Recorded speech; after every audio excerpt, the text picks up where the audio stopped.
इस पराक्रम दिवस जनवरी 23, 2026 को भारत के प्रधानमंत्री अंडमान निकोबार के नेताजी सुभाष चंद्र बोस द्वीप पर बनने वाले नेताजी को समर्पित राष्ट्रीय स्मारक के मॉडल का अनावरण करेंगे एवं 21 सबसे बड़े अनाम द्वीपों का नामकरण 21 परमवीर चक्र विजेताओं के नाम पर करने हेतु आयोजित कार्यक्रम में भाग लेंगे।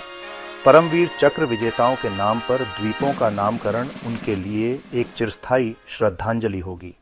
ये कार्यक्रम देर से ही सही, किंतु भारत के वास्तविक जीवन के नायकों को उचित सम्मान और पहचान देने का एक प्रयास है। इन नायकों में नेताजी सुभाष चंद्र बोस का नाम सर्वोपरि है, विशेष रूप से 30 दिसंबर 1943 के ऐतिहासिक ध्वज वंदन एवं आजाद हिंद उद्घोष के पटल से। आइए हम भारतीय स्वतंत्रता संग्राम के उस तथ्य को समझते हैं जिसने नेताजी को स्वतंत्र भारत का प्रथम प्रधानमंत्री होने का सम्मान दिया, न कि नेहरू को। भारतीय स्वतंत्रता संग्राम का इतिहास केवल अहिंसक आंदोलनों का इतिहास नहीं है, यह उन क्रांतिकारियों की भी गाथा है जिन्होंने स्वतंत्रता को केवल एक स्वप्न नहीं बल्कि एक सैन्य राजनीतिक वास्तविकता के रूप में स्थापित करने का प्रयास किया। इन्हीं में सबसे अग्रणी नाम है नेताजी सुभाष चंद्र बोस। द्वितीय विश्व युद्ध के उथल पुथल भरे समय में 1943 में नेताजी ने एक ऐसा कदम उठाया जिसने ब्रिटिश साम्राज्य की नींव हिला दी। अंडमान निकोबार में स्वतंत्र भारत का उद्घोष और तिरंगे का ध्वज वंदन। जी हां, भारत की पहली प्रतीकात्मक स्वतंत्रता नेताजी सुभाष चंद्र बोस द्वारा 1943 का अंडमान उद्घोष की गई थी। नेताजी 29 दिसंबर 1943 को पोर्ट ब्लेयर पहुंचे। जापानी सेना ने 1942 से इन द्वीपों पर कब्जा कर रखा था और उन्होंने इन्हें प्रतीकात्मक रूप से आजाद हिंद फौज को सौंपा। नेताजी ने 30 दिसंबर 1943 को पोर्ट ब्लेयर के जिमखाना ग्राउंड, अब नेताजी स्टेडियम में भारतीय राष्ट्रीय ध्वज फहराया था। यह भारतीय भूमि पर किसी भारतीय नेता द्वारा स्वतंत्रता का पहला औपचारिक उद्घोष था। उन्होंने घोषणा की कि अंडमान निकोबार भारत का पहला मुक्त क्षेत्र है। नेताजी ने द्वीपों को नए नाम दिए, अंडमान, शहीद द्वीप, निकोबार, स्वराज द्वीप। ये नाम केवल प्रतीक नहीं थे, वे उन क्रांतिकारियों की स्मृति थे जिन्होंने सेल्यूलर जेल में अमानवीय यातनाएं झेली थीं। नेताजी आजाद हिंद सरकार यानी provisional government of free India के प्रधानमंत्री, राष्ट्राध्यक्ष और सेनापति थे। यह सरकार 21 अक्टूबर 1943 को सिंगापुर में स्थापित हुई थी। जापान, जर्मनी, इटली सहित कई देशों ने इसे मान्यता दी थी। अंडमान निकोबार इस सरकार का पहला वास्तविक क्षेत्रीय नियंत्रण बना। नेताजी ने सिंगापुर में वादा किया था कि 1943 के अंत तक आजाद हिंद फौज भारतीय भूमि पर कदम रखेगी।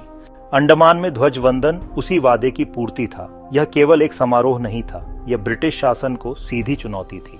अपने भाषण में नेताजी ने सेल्यूलर जेल को भारत का बास्तील कहा, फ्रांस की उस जेल की तरह जिसका पतन फ्रांसीसी क्रांति का प्रतीक बना था। यह तुलना बताती है कि नेताजी इस घटना को केवल प्रतीकात्मक नहीं बल्कि क्रांतिकारी मोड़ के रूप में देखते थे। रणनीतिक महत्व, अंडमान निकोबार का स्थान भारत, बर्मा, अब म्यांमार और इंडोनेशिया के बीच द्वितीय विश्व युद्ध में अत्यंत महत्वपूर्ण था।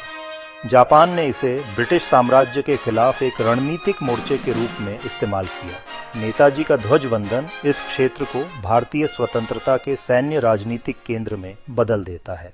भारतीय स्वतंत्रता का पहला औपचारिक उद्घोष, भारतीय भूमि पर पहली बार तिरंगा फहराया गया किसी भारतीय नेता द्वारा।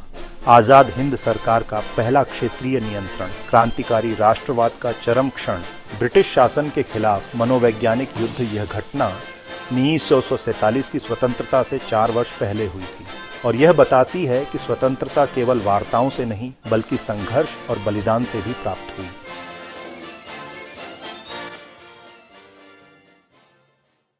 नेताजी सुभाष चंद्र बोस का 1943 का अंडमान उद्घोष भारतीय इतिहास की सबसे साहसी और निर्णायक घटनाओं में से एक है। यह वह क्षण था जब भारत ने पहली बार स्वयं को स्वतंत्र घोषित किया और तिरंगा पहली बार भारतीय भूमि पर स्वतंत्रता के प्रतीक के रूप में लहराया।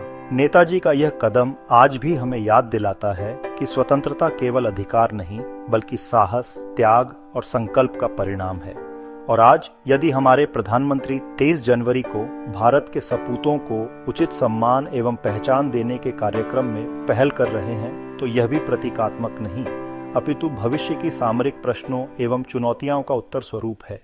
आपको क्या लगता है? कृपया अपने विचार हम तक अवश्य पहुंचाएं।